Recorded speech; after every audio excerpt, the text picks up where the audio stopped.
Assalamu alaikum. My name is M.Asif. Welcome to my channel M.Asif Math Corner. Today we will discuss about the subgroup and the examples of subgroup. What is subgroup? What is subgroup? Let's start the lecture.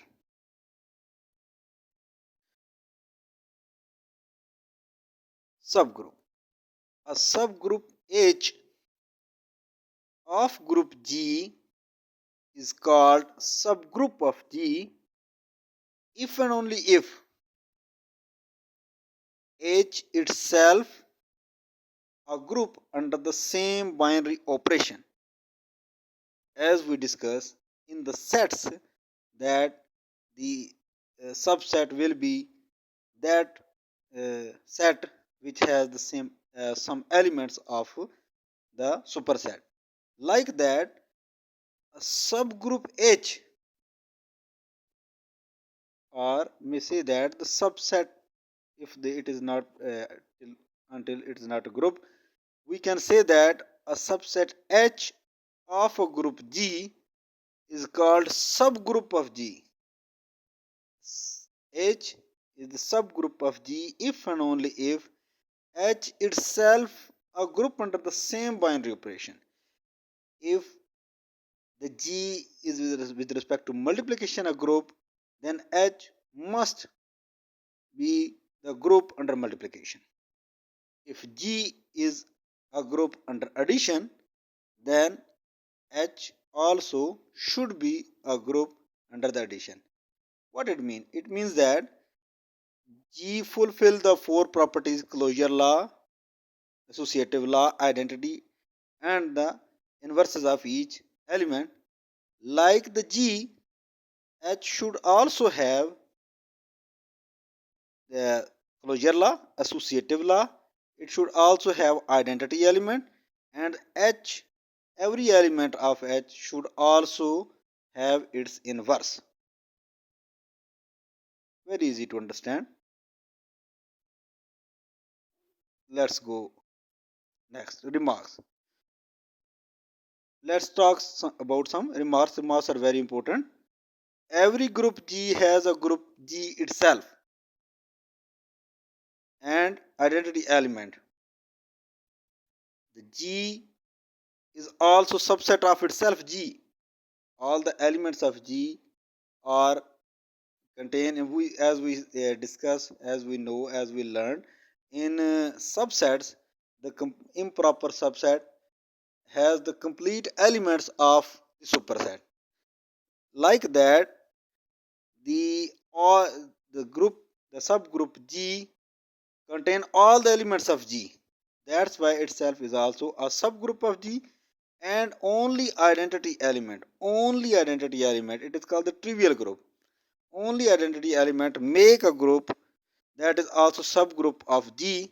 This identity belongs to G, and the subgroup G itself is called as special name improper subgroup. The G is also subgroup of itself, and its name is improper subgroup. And the identity element make also a subgroup of G, and it is called trivial subgroup. It has a special name which is called trivial subgroup. All other subgroups of G are called non-trivial. Identity element is called trivial subgroup, and all other groups which are formed by the G are called non-trivial subgroups. Now let's talk about what is trivial and what is non-trivial. What is trivial? What is trivial? What is non-trivial subgroups? A trivial subgroups are group formed by singleton set. The set has single element, only one element. By that set, if we form a group, that is called trivial subgroup. For example, H is equal to E, where E is identity element. Either it be of multiplicative identity 1, either it be additive identity 0. With a multiplicative identity, then it is grouped by, or a trivial group of g with respect to multiplication. If it's 0, then it is a trivial subgroup of g with respect to addition. Let's talk about non-trivial. The non-trivial subgroups means that a group contains more than one element. If any subgroup has more than one element, then it is called non-trivial. If a subgroup has single element, then it is called trivial. And if a subgroup contains all the elements of group, that is called improper subgroup. Let's talk about some examples of subgroup.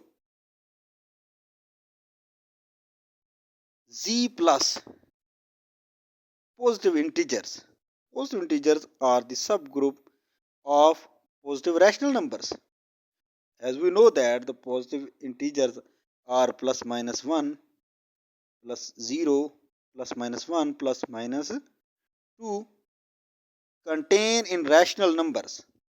Rational numbers are p by q, where p and q are rational number integers and q is not equal to 0.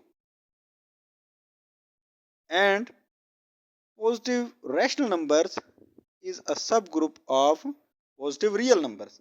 We know that all the rational numbers contain in real numbers. That's why the positive rational number is a subgroup of positive real numbers. And the set of positive rational numbers under multiplication is a subgroup of real positive real numbers under algebraic operation multiplication. As we know that all the elements of rational numbers contain in real number, that's why with respect to addition and with respect to multiplication, it is the subgroup of real number. Here the lecture ends. I hope you understood. If you like my lectures, then share my videos, because you know that your share has a value for that person who need it. Thank you so much.